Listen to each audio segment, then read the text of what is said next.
Now, the Catholic priesthood has received much criticism in recent years, so when a devout Catholic leaves the priesthood and converts to Islam, it raises much interest. Well, our next guest did just that. After being a Catholic priest in Britain, he left to become a teacher and studied in Egypt, where he converted to Islam and became a Muslim. He is now in Ireland to spread the word of the Quran, and he joins us in studio this morning. Good morning to you, Idris Tafi. Good morning to you. Assalamu alaikum. Peace be upon you. Okay. That's the Muslim greeting, a greeting of peace. Okay, tell us a bit. You were a Catholic priest for 9 years, was it? With my training, yes. Why did you decide to convert? Well, if we had kind of 2 hours or a whole series, I could perhaps tell people.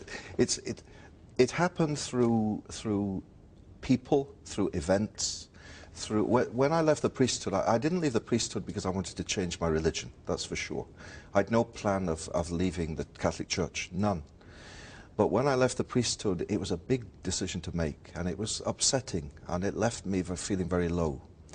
And I looked for a holiday, so I needed a good holiday. But I had no money, so I went to the internet and got the cheapest holiday I could find, and the cheapest holiday was a holiday to Egypt. Now, I knew nothing about Egypt. I'd never met a Muslim in my life.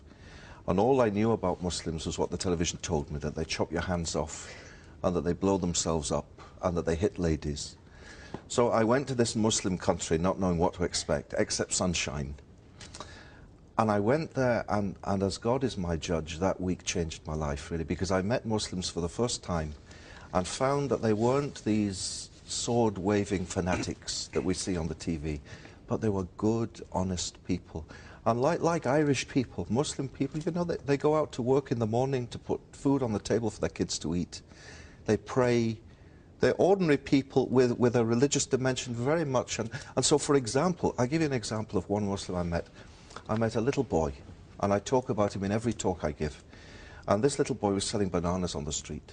And he'd no shoe, just little plastic flip-flops, and a very old, tired gown, you know. And he greeted me the first morning.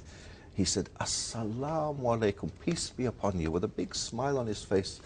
And I learned each day from my hotel walking past him to say Zayak. Zayak in Arabic means, how are you, how are you doing? And he'd reply, Alhamdulillah, praise be to God. And that week, it touched my heart. I didn't learn much about Islam, but I learned for sure that Muslims weren't what I was being told back home. And then a long journey, of perhaps a year started, of meeting. I got a job teaching. You know, I needed work. I had no work.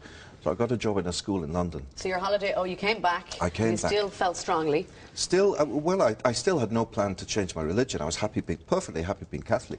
And in fact, in all the talks I give, you know, I've been giving talks this week in Ireland, I always start my talks by saying, if anyone's come here tonight to hear me criticize the Church or the Pope or Christianity, you've come to the wrong talk. Why did you leave the priesthood, though? What made that decision after 8 years there as a priest? Okay, well, the job, I liked the job.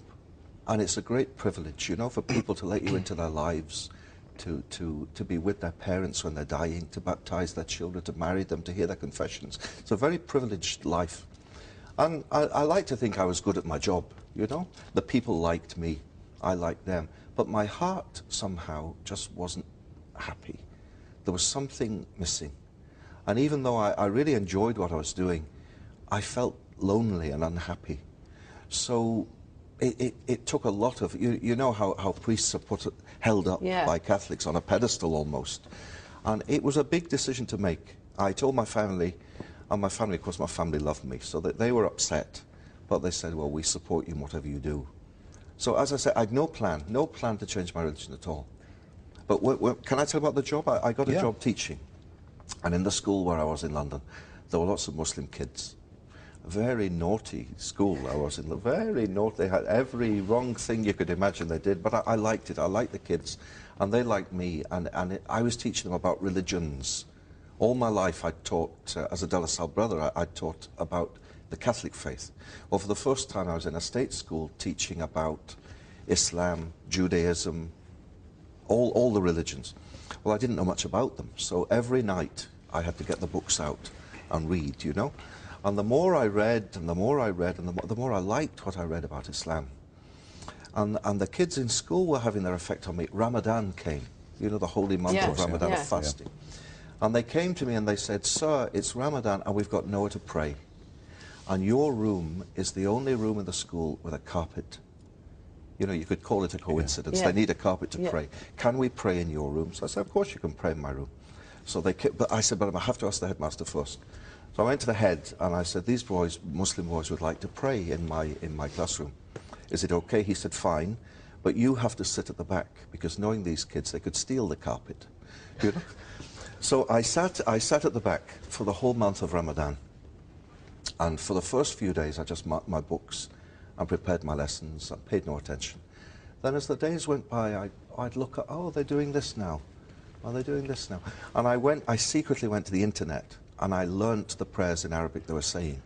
It was a slow process. A very slow process. And it is a lovely religion, and there is a lot of peace, and there is a lot of love espoused. Yeah. But how do you reconcile and equate that with the fact that there are hundreds of thousands of fundamentalists who go to the other extreme, and there is no give and take? It is do it our way, or we'll kill you. Okay, well, the way I'd answer that would be that this island of Ireland is no stranger to extremism and fanaticism done in the name of so-called religion. And the things that happened in the north in this island bore no relation to the message of Christianity, of love and peace.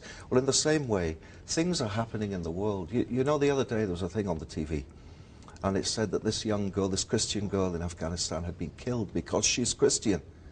And when I saw it, I was sad. I wasn't angry, I was sad, and thought, what a shame that people misunderstand so much. And what a shame that people watching this think, here we go again, Islam and Muslims. If you want to meet real Muslims, come with me to my house, to my home in Alexandria, to my building. On the ground floor, you'll meet Ahmed and his wife and kids. On the next floor, Mahmoud and his wife and kids. On the next floor, Sharif. Ordinary people who pray, no hand grenade in their pockets, you know, no suicide belt. Yeah. Yeah. It is very much a religion of peace, but unfortunately, people who shout loudest Get hurt, make obviously. news. Yeah. That makes news. A little old lady teaching her granddaughter how to recite the Quran Doesn't make Yeah. headlines. doesn't make the news. What does type of it? reaction do you get, though, from Irish people? I mean, you give speeches in Ireland. What type of reaction do you get? I mean, I've had a lovely reaction this week. Do you know, can I mention Jerry Ryan's show? Of course you can, yeah, last yeah. Friday I was on the Jerry Ryan show, and a lady phoned in, and she said, I'd like to ask a question. She said, has Idris Tawfiq come to Ireland to convert the whole of Ireland to Islam? And I said, my dear, I haven't come here to convert anyone to anything. I've come for two reasons. One, I've come to encourage the Muslim community to be good Muslims. And two, I've come to encourage tolerance and dialogue and understanding between Muslims and those who aren't.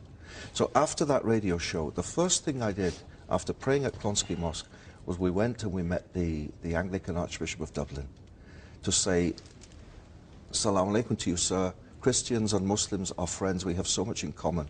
We want to work together as people of faith. While I've been here, I've met the mayors of the Lord Mayor of Dublin, the Lord Mayor of Cork. He gave me this little lapel pin, which I promised to wear for the show today in Cork City. The Mayor of Limerick, the Mayor of Galway yesterday. And telling them, through meeting them, telling them that Muslims in Ireland want to be part of this Irish society they live in. And hopefully it'll work, and hopefully everyone will Hopefully assimilate change some and opinions. society can come together. Inshallah, as we say, God willing. Thank you very much, Idris. Pleasure meeting you Thank this morning. you. Thank you for joining very us. much indeed.